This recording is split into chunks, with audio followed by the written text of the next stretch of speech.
هنعمل مع بعض النهارده البرطمان المنقذ. انا بسميه كده برطمان في التلاجة، ده المنقذ في اي اكله في الصيام. يعني فعلا ايدي ورجلي زي ما بيقولوا في الصيام، ما استغناش عنه.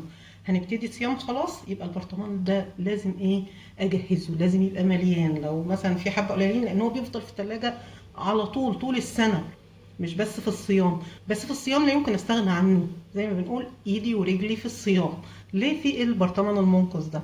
هتلاقي فيه خلطه للفول تمشي، للبتنجان المخلل تمشي، البتنجان المقلي تمشي، طماطم مخلله تمشي، سمك يمشي.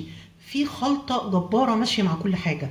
فبالتالي بدل ما كل ما هعمل وصفه او اكله ابتدي ان انا اجهز الخلطه بتاعتها، لا، الخلطه كلها لماها في برطمان. مجرد ان انا اطلع المعلقه واحطها، يبقى انا كده تبلت الحاجه بتاعتي في ثواني. فده عشان كده بسميه البرطمان المنقذ. اول حاجه انا هحطها فلفل احمر واخضر.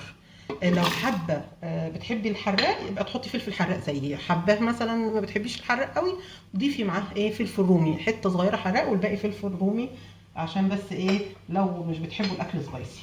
بعد كده هحط معلقه كبيره من الكزبره الناشفه ومعلقه كبيره من الكمون. تمام. هحط كمان راس توم كبيره، ده توم متفرز، انا جبته من الفريزر، حوالي راس توم كبيره.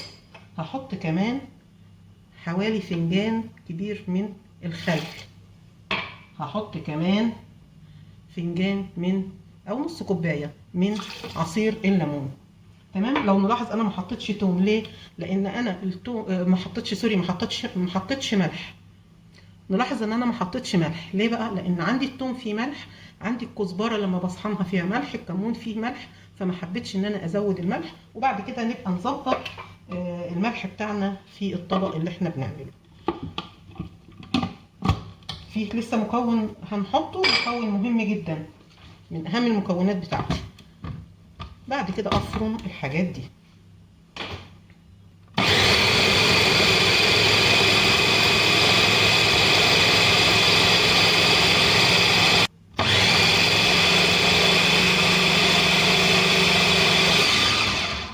تمام كده كفايه. ريحتها جباره جباره فعلا.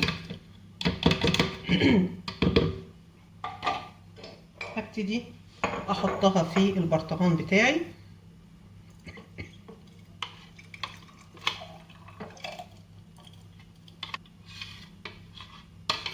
ما اسيبش حاجه، حرام، كل حاجه اخدها.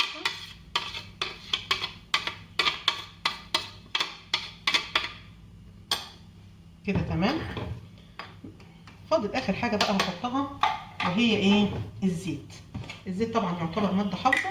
انا هحط حوالي معلقتين زيت كده على الوش، يحفظ لي البرطمان بتاعي. وده كده البرطمان بتاعي اللي هو ايدي ورجلي.